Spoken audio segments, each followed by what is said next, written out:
traders, FX Pip Collector here. Today is Wednesday, July 17th, and this is my recap of the top viewed videos of the day. And the pound US dollar came in number 3 today, so we're going to do a quick recap. If you'd like to see my full top down analysis on the pound dollar from this morning, make sure you check out the video linked at the end of this video over here. So on the pound dollar, it definitely started off with another nice big impulsive move up. We had pound CPI today, which is probably what actually caused that move up really, but really it looks like it made a move up on all the dollar pairs. Now we are drifting down, and this move down is looking a little more like a trend. Maybe it's only a wave A of a ABC correction.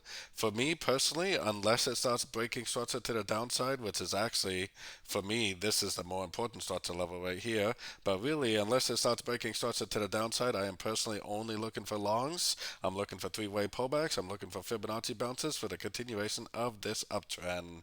The trend has been very strong on the higher time phase, and you definitely don't want to fight this trend, so definitely looking for longs at the end of every pullback I see. So don't forget to join my free Discord channel, which is linked down here in the corner, and as always, thank you and happy trading.